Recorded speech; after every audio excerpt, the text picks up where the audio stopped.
This Torah class is brought to you by TorahAnytime.com. So it's a pleasure to be here. My name is Hillel Eisenberg. I live not too far from here. And I'd like to thank Mrs. Blumenthal. We tried making this happen a long time ago. I don't know what happened. Life happens. And here we are. And it's a schus to share some words of chizuk with you. This doesn't have to be a speech. It could be interactive. It could be a speech. Sort of up to you. I don't bark. But I like to begin with the following. The time that we are in right now is a time of introspection. And I'd like to ask a question. And that is, do you love yourself? And I know you're thinking, what do you mean? Of course I love myself. Who doesn't love themselves? But are you sure it's so simple? Is it so black and white? We are currently living in the most self-curated, self-loved, self-absorbed, and self-obsessed generation in all of human history. You walk into a bookstore and the largest section is the self-help section. You have hashtags on Instagram, hashtag glow up, hashtag love yourself, hashtag look at yourself, hashtag you are the mountain, hashtag it's all about you, hashtag you only live once. Billions of views. You have influencers who their entire career is morning routines and ice baths and loving yourself. We are living in a time where the beauty industry is worth hundreds and hundreds and hundreds of billions of dollars. More people today are getting plastic surgery than ever in all of human history. We are obsessed with ourselves. So you would think that in such a society where we are so into caring for ourselves, that we would all be running around so loved. We would feel so cared for and emotionally stable, right? Well, the statistics do not seem to bear that out. Suicide rates in the United States have risen by roughly 37% since the year 2000. Bizarre. I thought we love ourselves. About 1 in 4 Americans are diagnosed with depression. Antidepressants are among the most commonly prescribed medications in the country. Roughly 1 in 5 adults experience anxiety every year. Roughly 1 in 6 adults experience a major depressive episode at some point in any given year. Among young people, anxiety levels have been the highest they've ever been in all of recorded history. Emergency room visits for self-harm amongst teenagers more than doubled in the past decade. So my obvious question to you is, if we are so massively obsessed with ourselves and loving ourselves and caring for ourselves, what isn't working?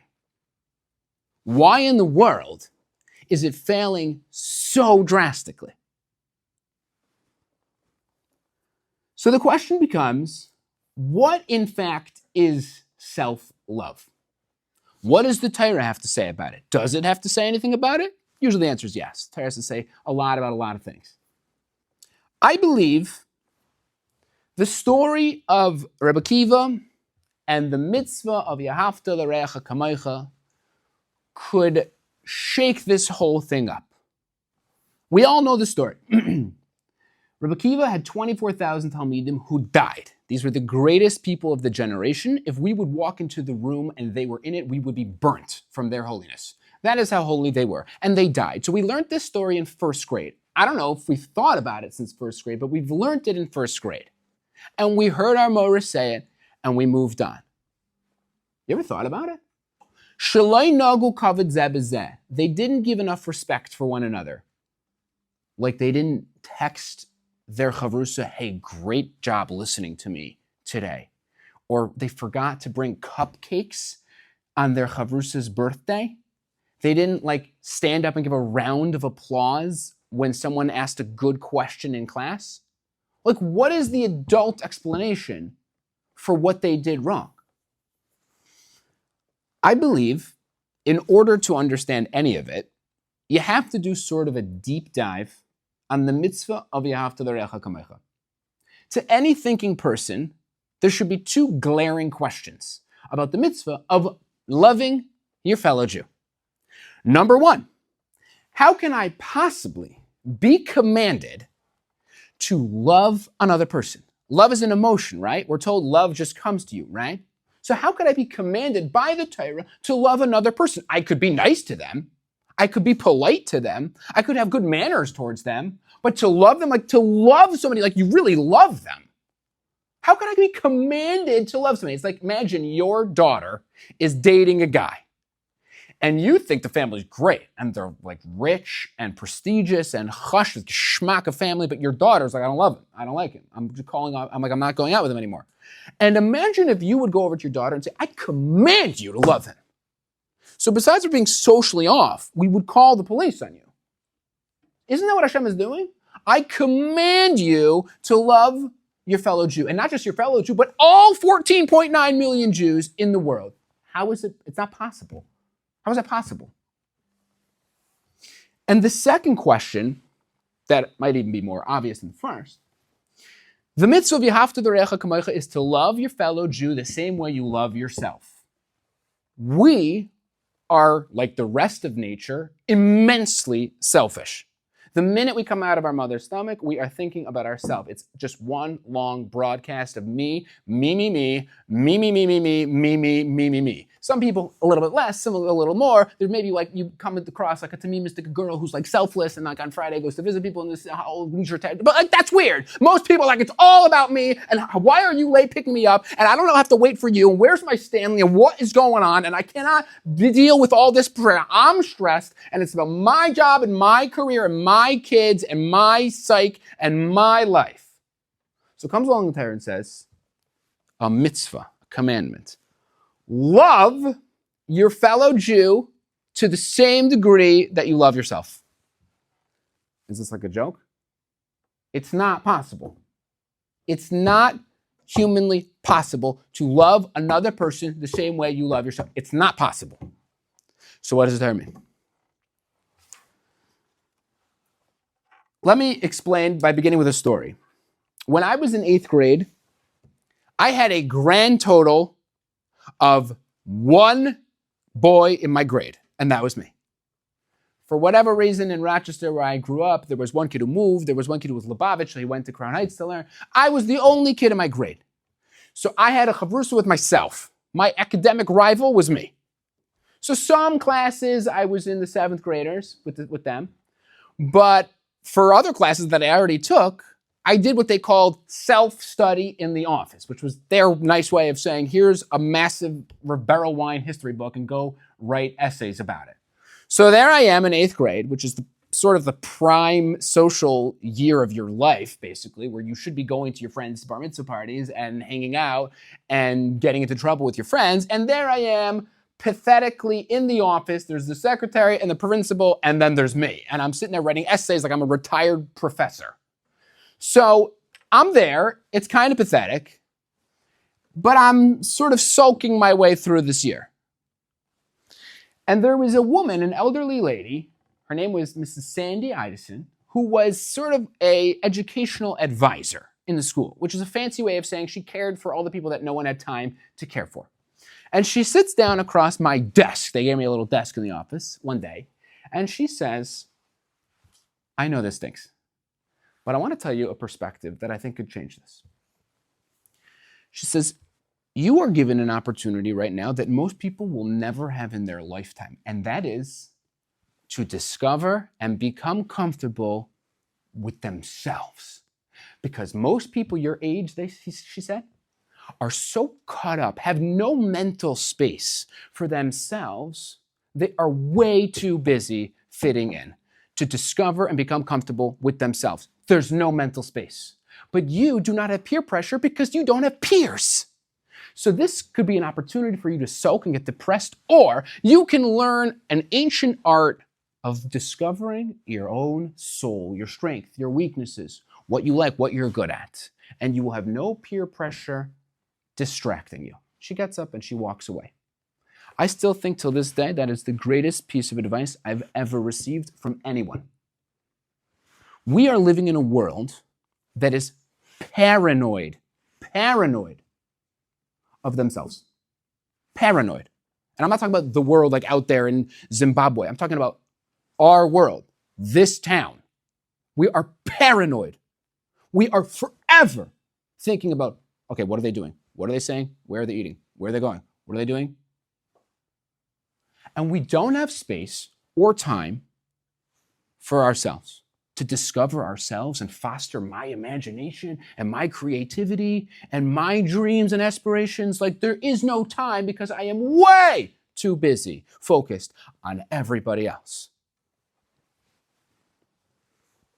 Loving yourself in the Goyish world means be obsessed with the way other people look at you. Obsessed. You should be swimming in makeup because that is the way other people perceive you, and that's the only important thing that matters. Plastic surgery, you don't like your face?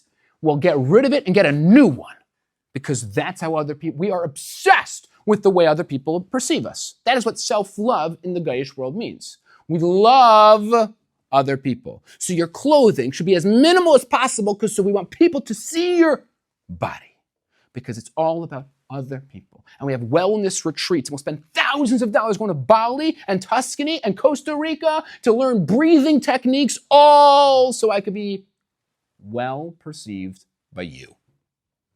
The Torah's definition of self-love means when you see yourself, do you see a body or do you see a soul?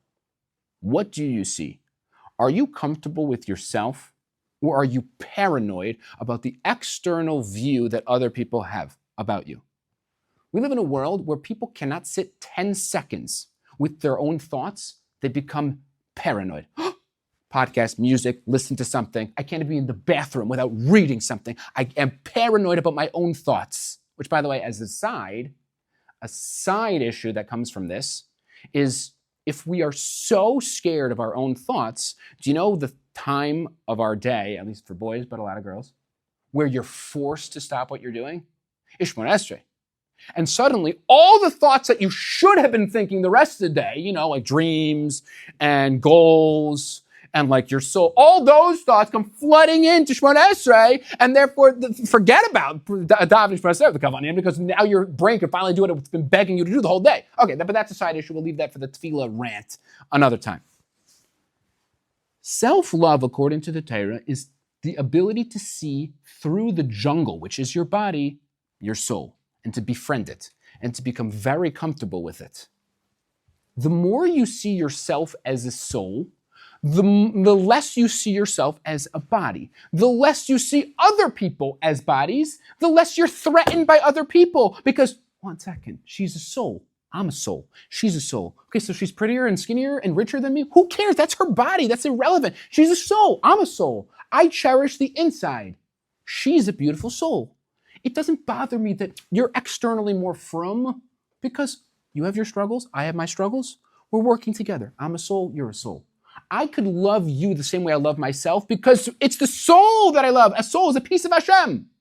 It's like when I once went to a blind museum in Israel. Have you been to the Blind Museum in Israel? Oh, you've been there.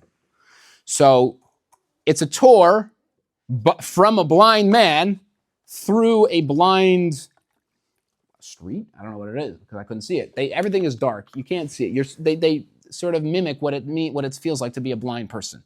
And they set up different rooms where you can go and experience what it means to be blind. So I'm going through all the different rooms. There's a bakery, and there's a grocery store, and there's a library, and a post office. And then the end is a cafe where all the people in the tour sit down, and the tour guide who's blind, he serves you drinks. Whatever you ask, he gets it right, which is amazing because you want Coke, Sprite, Dr. Pepper, no problem. He brings you each one even though he's blind.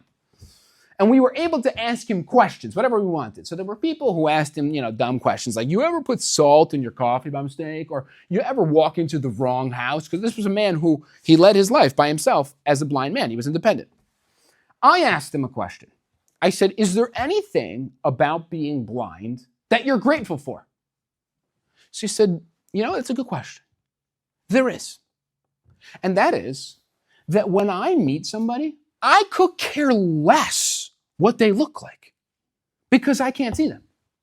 So I immediately care about how kind they are, about how deep they are, about if they're compassionate. That's the only thing I care about. And he told me, once you get past how fat, how skinny, how rich, how good looking, how with it, how stylish, how not stylish somebody is, you realize people are fascinating. They're amazing. They're full of depth. They're souls. That is v'ahavta l'reacha kamecha. No one is forcing you to love every single person in Klal Yisrael. It's a mitzvah to look at yourself a little bit more like a soul. And once you do, you realize everyone's souls. And naturally, you love souls because you love Hashem. A soul is a piece of Hashem inside of you. No one's forcing you. The Talmidim of Rabbi Akiva were great Talmidei Chacham. But it didn't really trickle in enough where they saw themselves as a soul. They still viewed each other as competitors. That's a problem.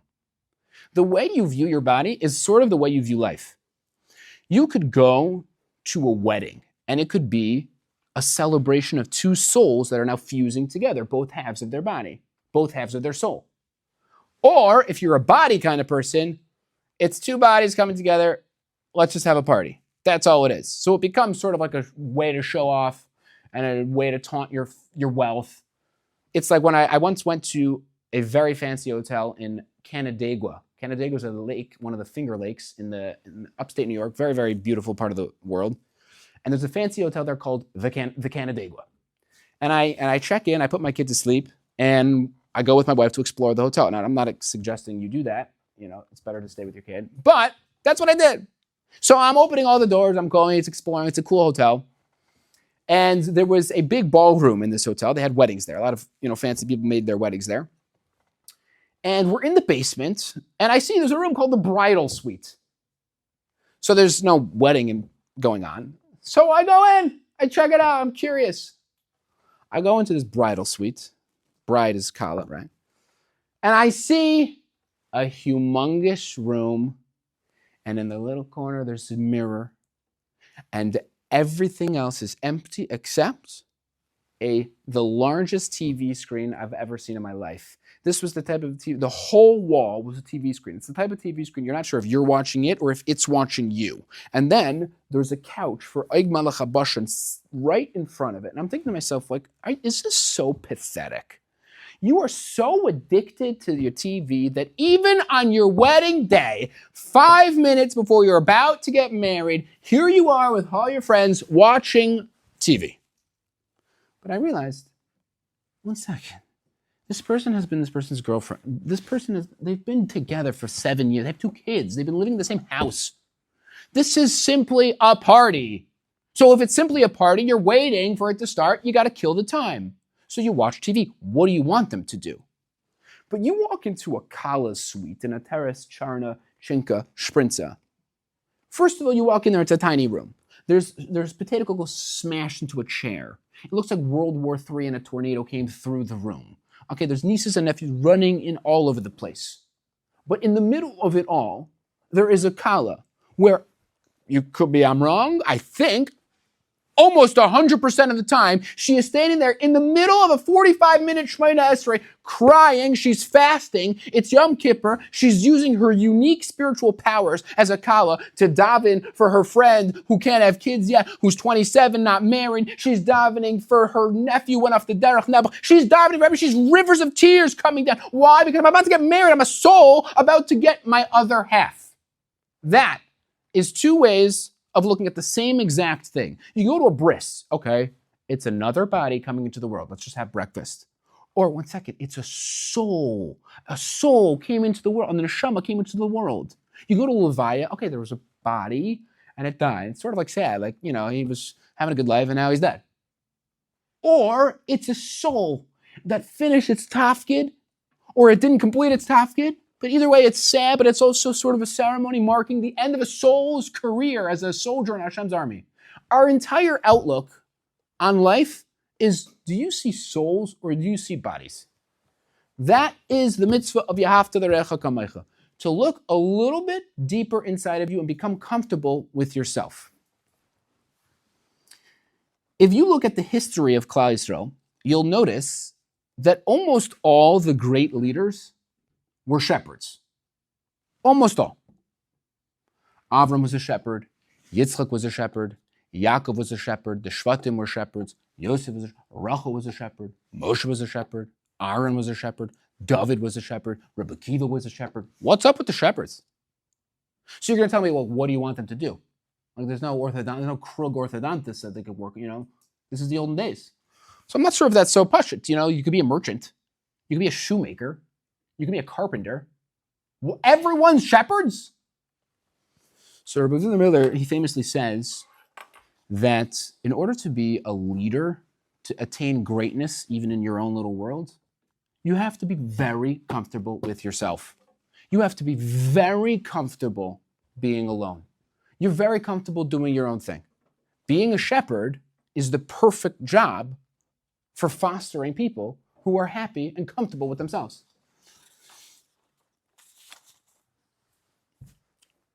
These days, it's a great time to work on this midah. But I want to add another layer to this. There's another layer to V'ahavta l'reacha kamocha that I think could increase our understanding a little bit more. In 1940, in the 1946, there were orphanages all over Europe filled with babies, infants. These were war babies. They had no parents. They were killed or died from the war. And they were all in orphanages, and they were all lined up. You can imagine crib after crib just lined up. And something peculiar started happening. They were all taken care of. The nurse would come in. They would give each baby what they need. Something strange happened. The babies started deteriorating, and no one knew why. There was no disease. There was no issues. They were all medically cared for. Nothing could explain why they were slowly withering away. You had babies that stopped crying. You had babies that just stared, didn't blink, just stared at the ceiling. And eventually, you had babies that started dying. No one understood why. So a psychoanalyst named René Spitz, a Jewish person from Vienna, he came and took on the case. And he explored two side-by-side environments. He went to prisons where there were women who gave birth and were raising their kids in jail. And he observed how they were raising their children. And he concluded that in the year that he studied these women, a grand total of 0% of the babies died. Zero. Again, a jail, not exactly, CHOP. It's not the best hospital. It's not a hospital. It's rats and disease. It's not good. But then he went to the orphanages and the hospitals with rows and rows and rows of infants.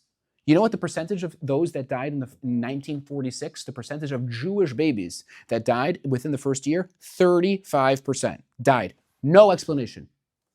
And he observed the two environments, and he concluded the reason. True, in the prisons, they weren't necessarily getting the best medical care. It's dirty. However, there was one consistent mother who loved them, day after day.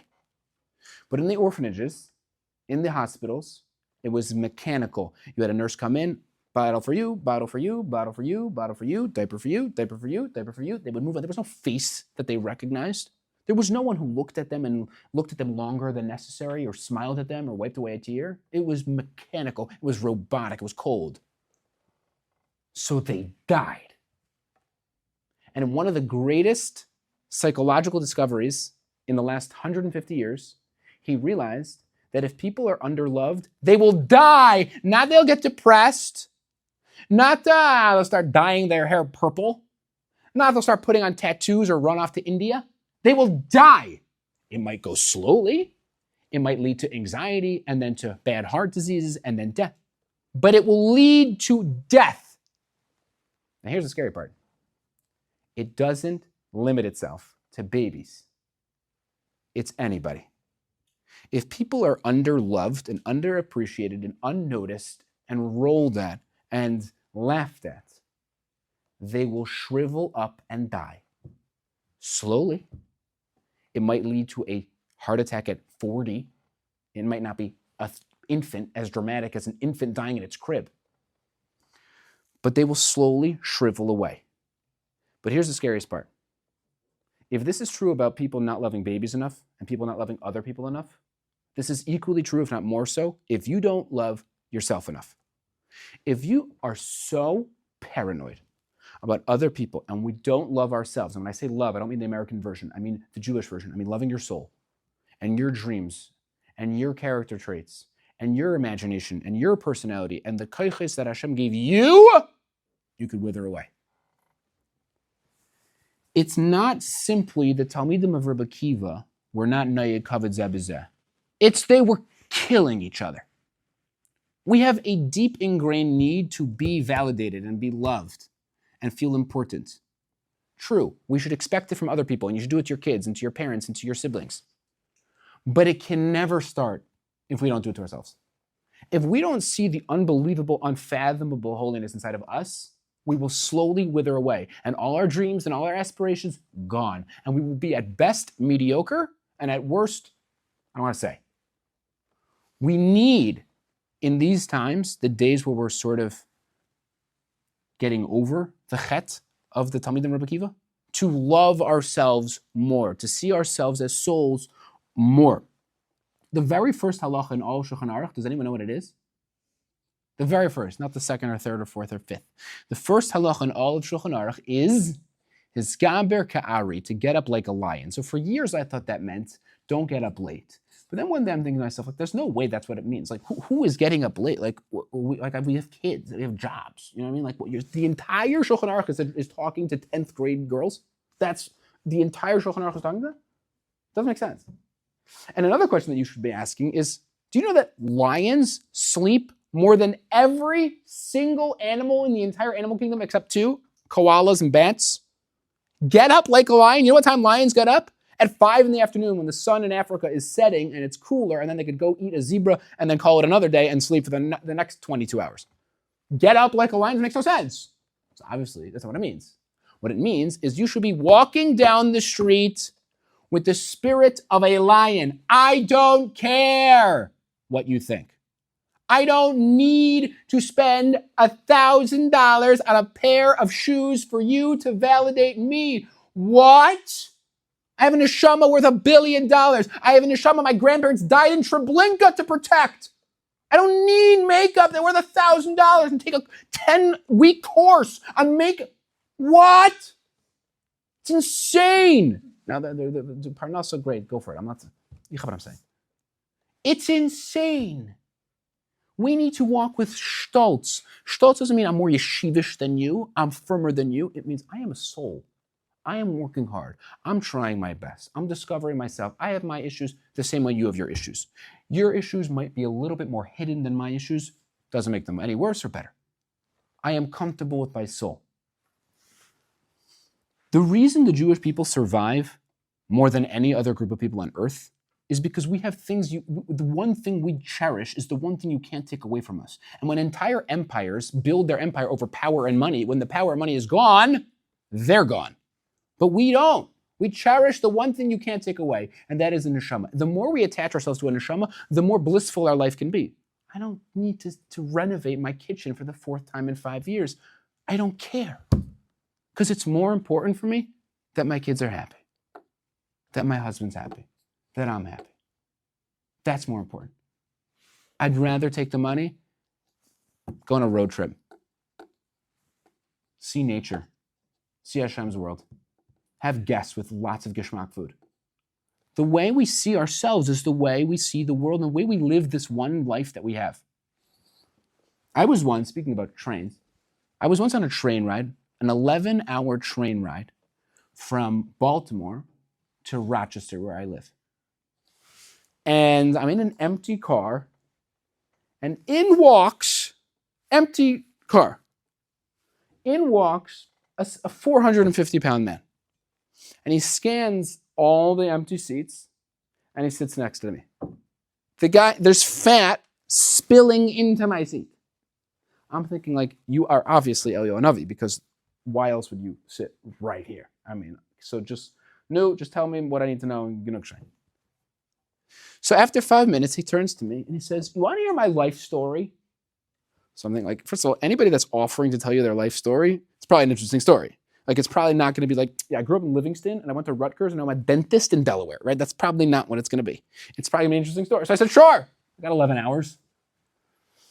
She says when he was a baby, his parents often stayed at very high-end luxury hotels. And at one time, he was brought along, and by mistake, he was dropped by his mother into a boiling bath. And he was taken out, but he had a lot of burns on his body. And they sued the hotel, and they won millions of dollars, which were placed in a bank account in his name. And those millions turned into dozens of millions by the time he turned 18.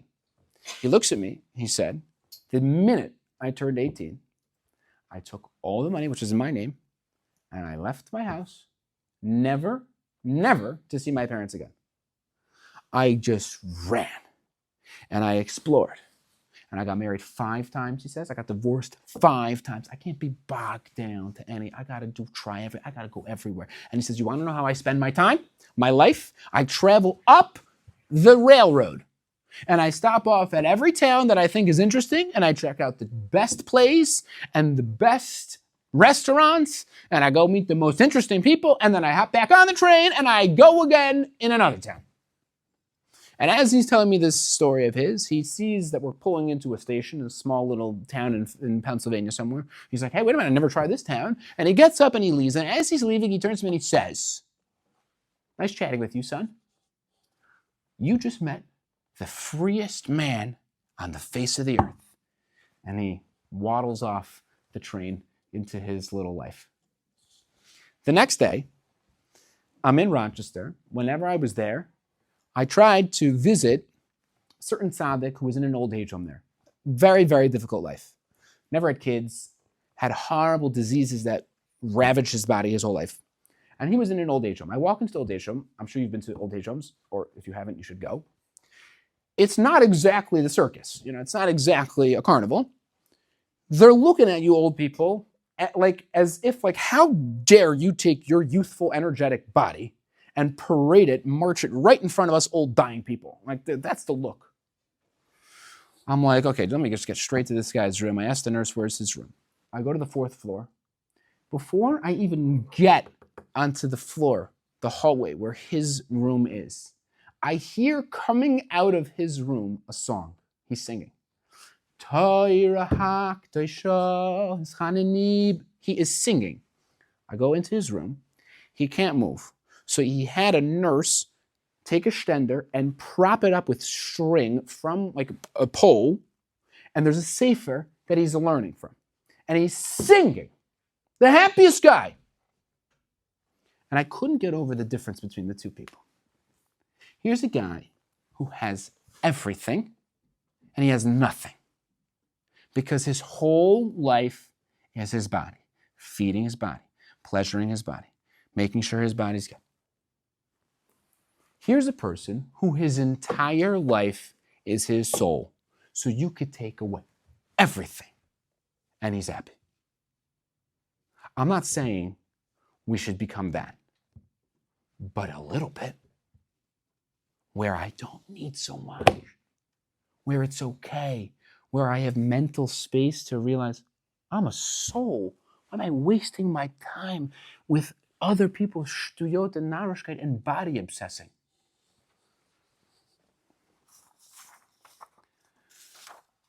Every single person in this room was once upon a time sitting in Shemayim with their little family circle when a malach came into Shemayim, opened the door, and said, Racheli Goldstein, your time has come to descend onto this earth.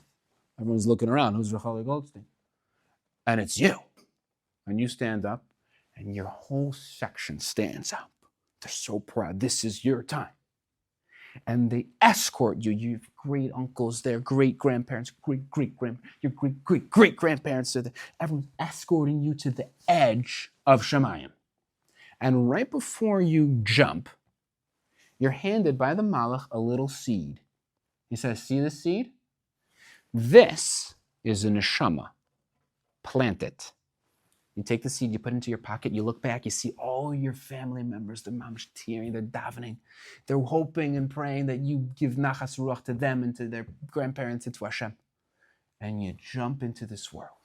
You get right to work. You know that seed's important, so you put that seed into a box to protect it. You put the box in your room. You make sure the box has proper lighting. Then you notice, okay, people are painting their box interesting colors. Oh, okay, so you paint your box interesting colors. And then you see, oh, people are covering their box with like this Gucci cloth, but you can't afford Gucci cloth, so you get a second job. Then you see people started covering their box with this like Montclair, like fancy cloth. You can't afford Montclair fancy cloth. So you know what you do? You marry a guy who's like, but he has a good job and has a lot of money, but he's like, but whatever. And now you could afford Montclair cloth.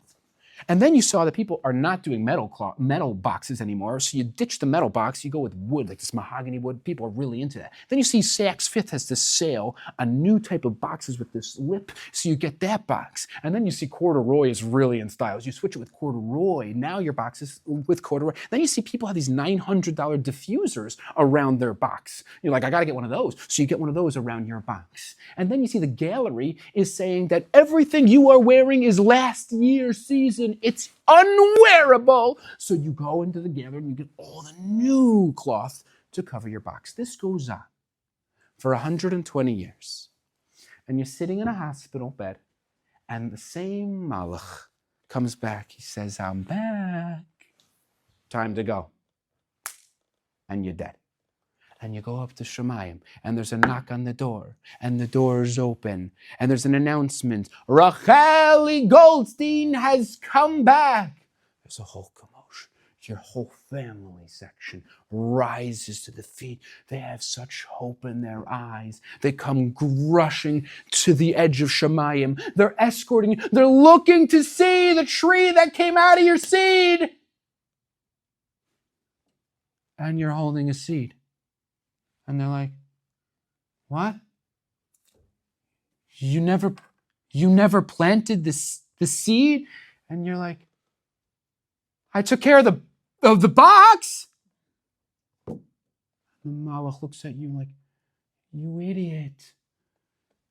And your great-grandparents and your great-great-grandparents and your great-uncle was killed in Auschwitz, and your great-nephew that was killed by a truck, and your great-great-uncle went off the derech and it was Heiser B'tshuva. At the last minute, they're all looking at you like, and they return to their seats.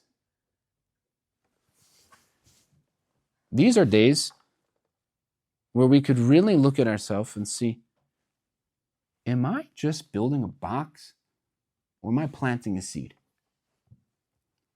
And the way we answer that question will be the way we look at yourself, others, and your life around you.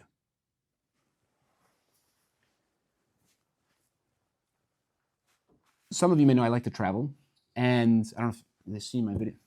Either way, last year I had to get a passport for my daughter because we were going on a trip to China.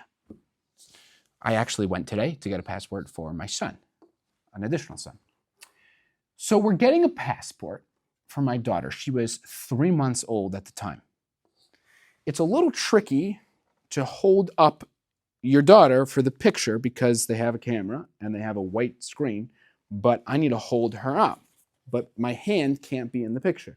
So it had to be like a specific angle and I wasn't getting in her eyes and she was throwing up. But there's 750 people waiting. And they're not patient.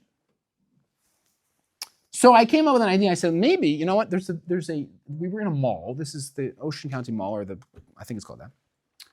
And right next to the passport center, there's a dollar store. So I said, you know what, let me go next door. I'll get a $1 tablecloth, a white tablecloth. I'll drape it over the stroller that she's in. I'll put her in the stroller, and then you take a picture there. So that's what we did. I take my 4-year-old son at the time. I go running through the mall to the dollar store. I'm looking all over for the white sheet. I find one. I buy it. I come hustling back. I dodge the cans of tuna that they're throwing at me, the people online. And I go. I put it on the stroller. We take the picture. Gewaldig. I turn back. My son's gone. Just gone. So at that exact minute, every single possible headline comes flashing into your brain. Okay, he's kidnapped. Every single person in the mall is a suspect. Yeah, that guy looks strange. Yeah, you're a serial killer. Yeah, it's you. I envision my son. He's inside like a suitcase. He's being loaded onto a truck. He's being like hauled off to Mexico, shoved in a tunnel. And I frantically panic. I'm looking all over the place. And I sort of retrace my steps. And I walk into the dollar store. And there he is. Just casually in the toy aisle, looking at the toys. And I was saying to myself, like, how are you so calm? Like, he knew I wasn't next to him. The answer is because he had no clue the dangers of random people seeing a 4-year-old in a mall. He didn't know the repercussions of what it means to kidnap and murder and mutilation. He doesn't know. But I know. We might not know what it means to get lost in the mall of life and to just sit there and in the toy aisle, completely naively unaware that our soul is dying, is murdered and kidnapped. But Hashem knows, and he will never give up, and he will never give you peace, ever, until you make peace with your soul. It's not possible to be peaceful and to live a harmonious life if the soul is ignored. It's not possible. I know that there are a lot of ads and a lot of newspapers that will try to convince you otherwise. It's not possible because Hashem loves you too much. I want to end with a story. One last story. This you might know also. There was a guy, his name was George Danzig. George Danzig was a regular 22-year-old guy in the University of California, Berkeley, and he was taking a class called Advanced Mathematics. And one day he walks in late, and he sort of tiptoes in, he slides into his seat, and he quickly copies the 2 homework questions that the teacher wrote on the blackboard. Back then it was blackboards, or the whiteboard. Later that night, he sits down to do the homework, makes himself a nice tea, and he's looking at the homework and it's hard. He's like, okay, roll up your sleeves. Over an hour he spends on these 2 pretty sophisticated problems. The next day, he walks over to the teacher to hand in his homework. The teacher goes, what is this? What do you mean, what is this? What are you handing me? The homework from yesterday. I didn't give homework yesterday. So what were those 2 questions on the board? The professor gets up, grabs the paper out of George's hand and starts looking at it over and over again. He's reading it, he's reading it, he's reading it, he's reading it, he's reading it. And he jumps up and he says, George, I don't believe it. George, I don't believe it. Those weren't homework questions. Those were 2 of the most famous unsolved math problems that never been solved. You, my friend, has just solved 2 math problems that have baffled the minds of the greatest mathematicians in all of world history. You know that? George Danzig, who was a regular guy, who did not think of himself as this uber smart math geek, but because he came late to class, did not hear the professor say, you can't do that, it's an unsolvable problem. He didn't hear, he thought it was homework.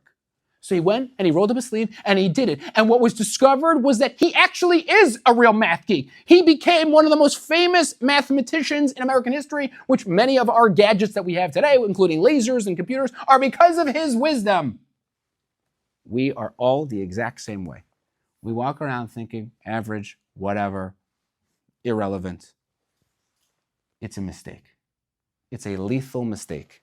If you see the infinitely gorgeous, beautiful, harmonious, holy soul inside of you, you walk like a lion. I want to leave with one comment. I don't know if I'm overstepping my boundaries here, but from what I understand about what your seminary is, I'd like to be what Mrs. Sandy Idison was to me in 8th grade, to you. It's tempting in life to want to be where everyone else is and have the big class and the big grade and the ton of friends and the with it and the everyone, the head, and everyone looks to you and the most people and the most looks and everyone box is checked. And it's tempting to get down on yourself or to wish or to imagine or to do all sorts of psychological tricks about what could have been if, what, and the other. But perhaps the whole time It's a gift that Hashem is giving you to help you discover you. Something that most people never discover. They are too busy chasing everybody else. Perhaps Hashem orchestrated your life to give you the opportunity to be comfortable with yourself, which is the greatest gift you can get. Every single great person, by definition, whether it's great in the business world or in the spiritual world, greatness by definition means you're comfortable doing things other people aren't. If every businessman did everything the same, no one would become billionaires. They'd all be the same level. If every gadol went to sleep at the exact same time as everyone else in the yeshiva, they'd never learn more, they'd never wake up early, they'd never work on their midos more. Greatness by definition means you are comfortable, not just comfortable, proud of yourself. So I leave you with this. These times, take an extra minute to appreciate a rare opportunity you might have. Discovering yourself, being okay with yourself, being proud about the neshama that's inside of you. And when you do, you will spend the rest of your life growing. You've just experienced another Torah class brought to you by TorahAnytime.com.